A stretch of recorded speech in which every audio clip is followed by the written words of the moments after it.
Hello, my name is Sam Breakgear and welcome to The Loudspeaker, your PR and marketing podcast from Publicize, specialists in PR and digital communications. Here, you will learn how to build an effective communication and growth strategy for your business with advice from a variety of experts. Plan ahead and mitigate the damage. People started following me because of that. That's one of the main ways I've gotten us in the big name publications. You need to write it as if it's an email going from you to a friend. You can kind of maximize your ad dollars there. With this show, alongside our free online resources, you will learn how to take the right steps so your business will gain more recognition online, convert more leads to sales, and build greater trust among prospects, clients, and investors. In today's episode, we'll be looking at PR for tech startups based on our guide, PR for Tech Startups, a how-to strategy guide. To explore this topic, we're joined by Matt Stormoen, co-founder and CEO of Mobibi, a platform that combines the power of collective content with data-driven automation, allowing the flexibility to design, deliver, and perfect a high-impact content marketing strategy. From today's discussion, you will learn about the content challenges for tech startups, how listeners can develop an effective content strategy for their tech startups, and some examples of common tech jargon explained. And if you like this episode, some other The Loudspeaker episodes you should listen to are how to produce content that turns leads to sales, how to engage your customers with interactive marketing, and KPIs to measure digital marketing. A little background on myself. I'm an ex-digital agency founder. Spent about 12 years running a digital agency focused on demand generation for tech startups.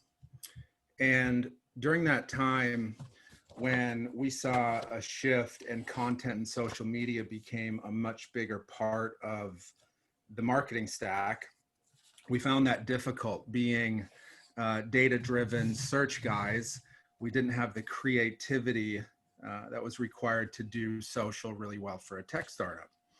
And as we were going through this, we looked at it and said, why can't we have more people participate in the content strategy? And that led us to creating Mobibi, which we call a collective content platform. Now, what Mobibi does is it empowers more people to participate in a content strategy. And if you think about it, in today's day and age, everyone's a content creator. So as brands or startups, why do we limit input when everyone can contribute? So we thought, what if we enable mass participation and gamify the experience? And this led to Mobibi, which is the collective content platform. Fantastic. Well, thank you for joining me today. I'm really excited to have you on here and talk about our topic, which is PR for tech startups. Now, my first question to you, Matt, is regarding content challenges. What are the content challenges for tech startups, and how can they be overcome? Yeah, that's a great question. And it's funny. I did this for tech startups for 12 years at the agency, and I'm now a startup myself. So I'm having the same challenges that I'm going to speak to today, which are three things: frequency, relevancy, and amplification. So let me break down each one of those. Frequency is about how often you're publishing content. Relevancy is about catching current trends, taking a position on a topic. And then amplification is really about promoting your blog. It's not really a set and forget channel.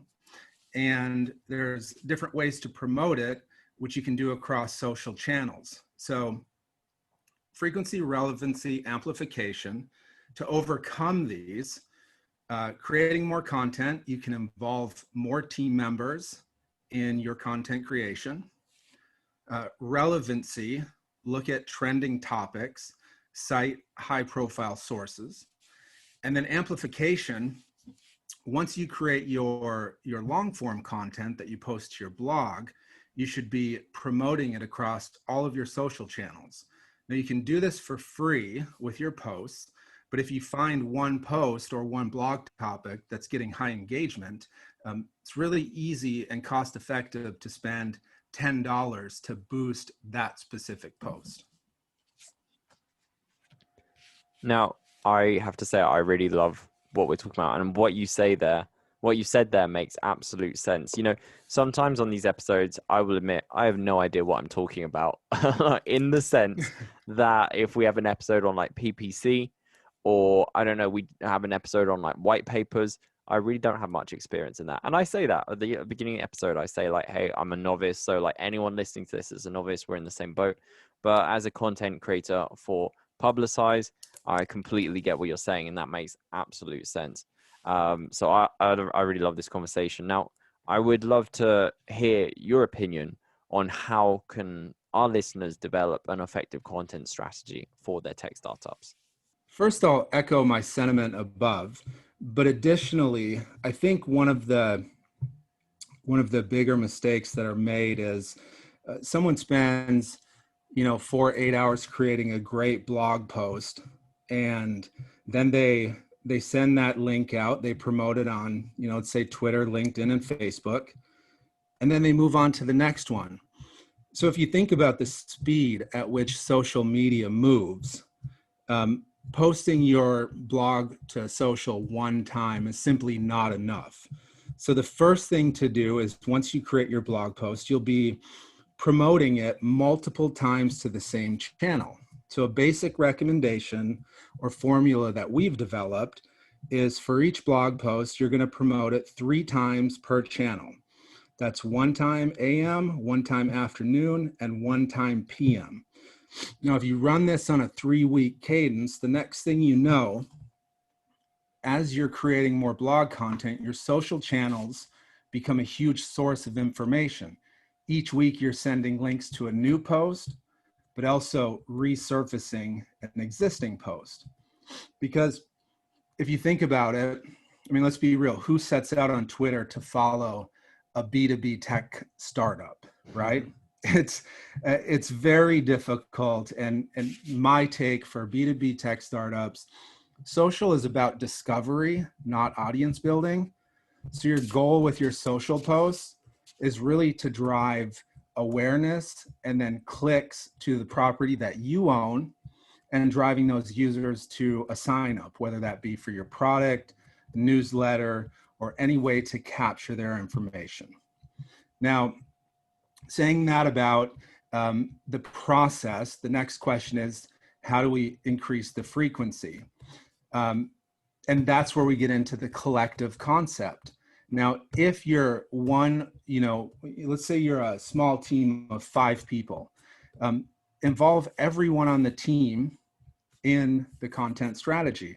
So what I like to do is encourage participation, even if someone is not in the marketing department.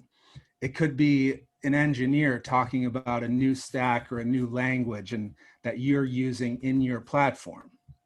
And by doing this, you get more diversity, and you find out which audiences you can really engage in your strategy. Because, I mean, let's be honest, the adoption of new technology today is usually someone who's in the day-to-day sees a new tool and recommends it to someone at the exec level. So it's not always your end buyer who's going to be first made aware of the product you're selling. So think about that. And then the last thing is, don't overcommit in the beginning. A lot of times people say, I'm ready to do my content strategy, and we're going to do 4 blog posts per month and 56 social posts.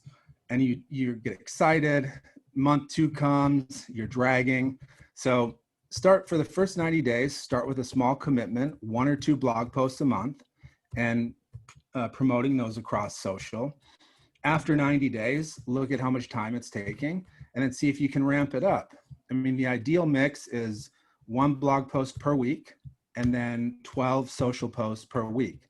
And as a startup, if you can commit to that cadence, that's a great content strategy for starting up. That sounds like a good balance for sure. Now, I do want to know, like, with regards to the blog that you mentioned, How can a company's blog be used as an industry and thought leadership tool for tech startups? Okay, so yeah, great question. Echo what I said above, but the most important thing you can do when you're creating your blog and trying to elevate the awareness of it is think about who on your team can contribute.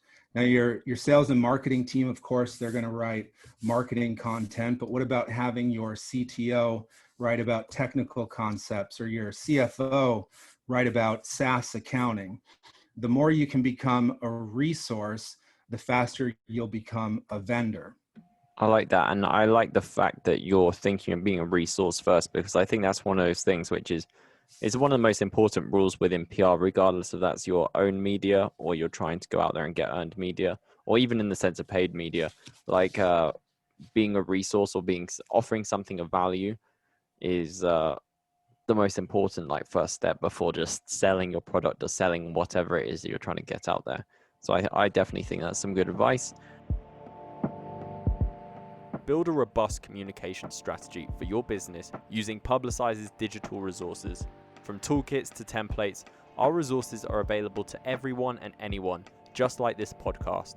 To scale and grow your business today, visit our guides at publicize.co/guides, and be sure to follow the loudspeaker wherever you get your podcasts, including YouTube.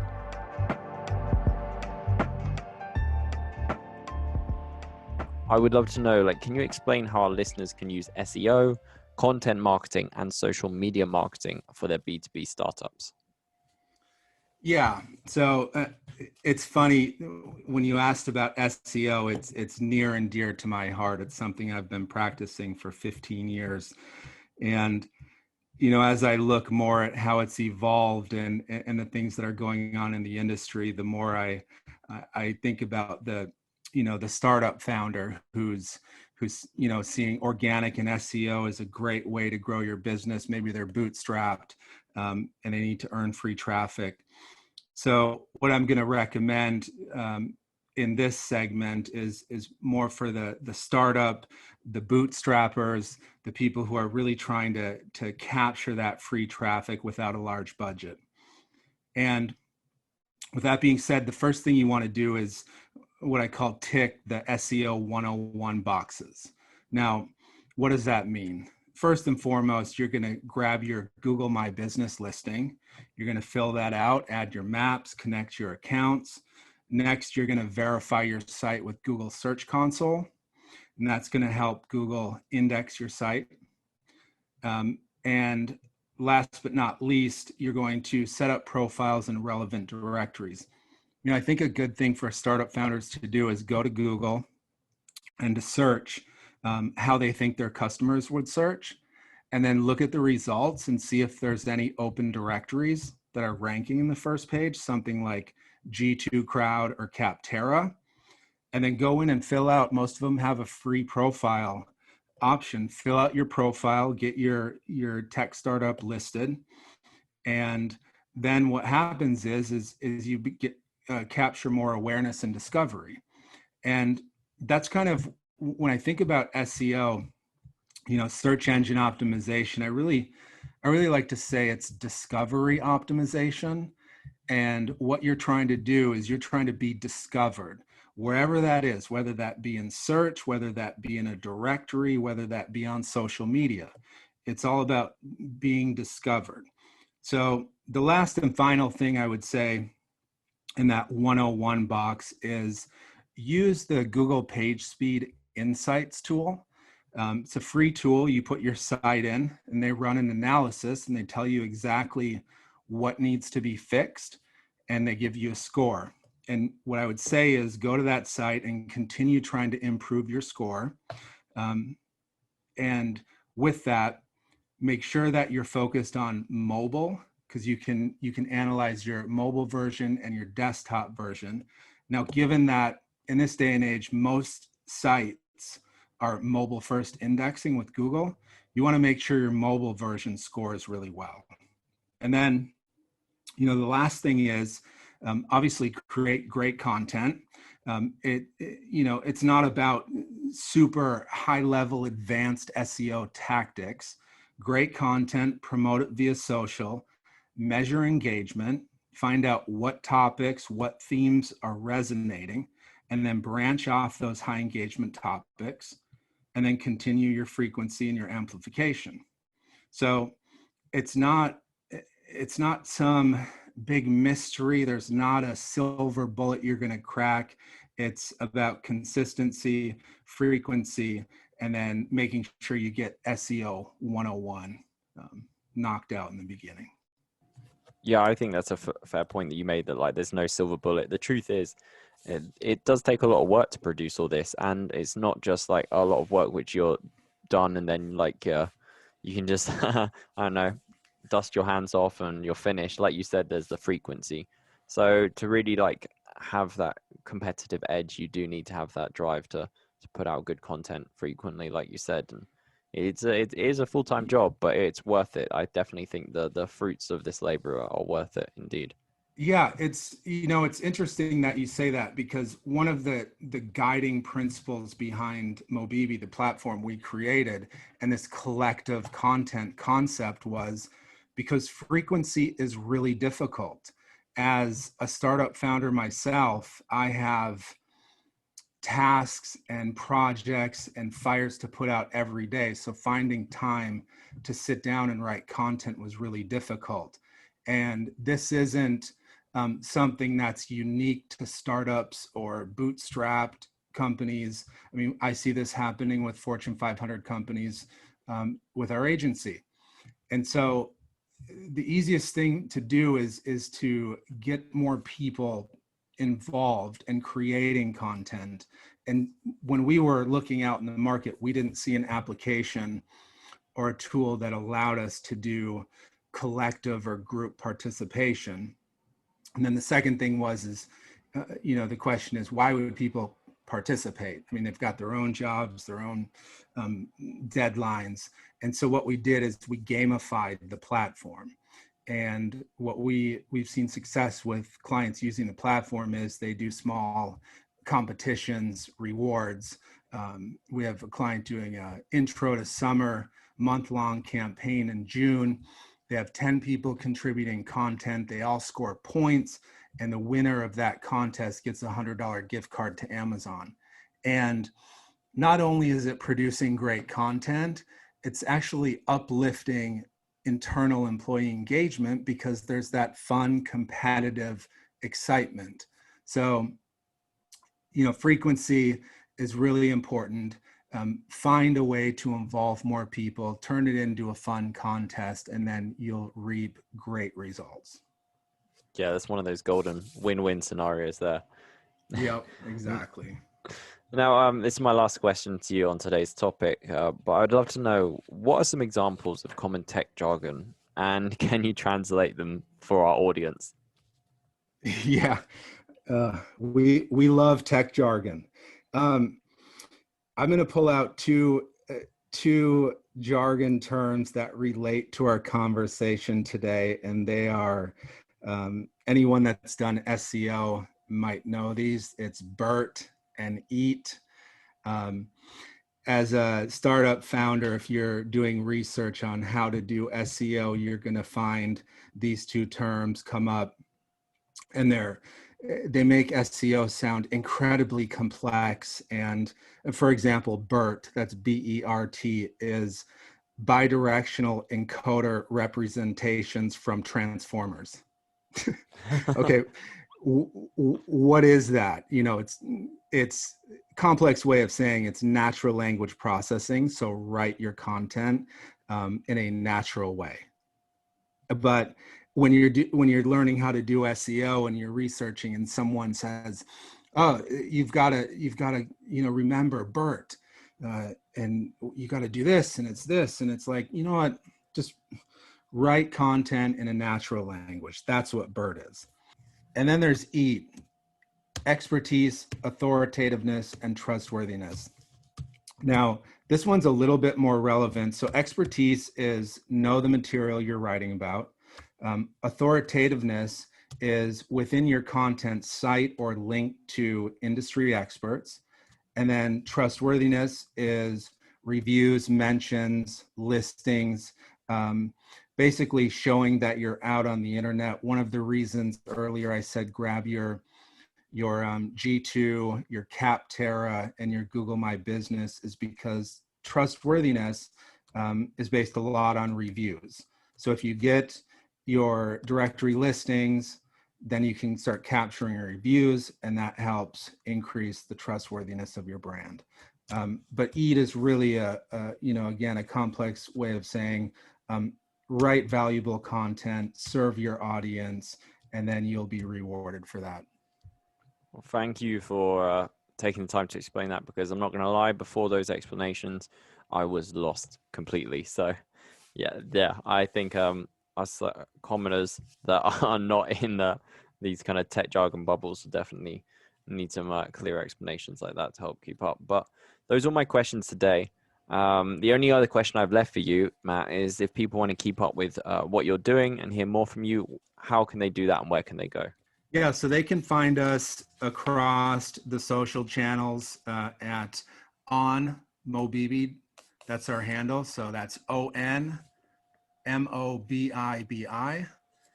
And then on our website, mobibi.com, you can find our blog. We got a couple of new things coming out. We're developing a creator marketplace. So if you are having issues finding people to help you with that frequency, we're going to be providing that as well with our platform.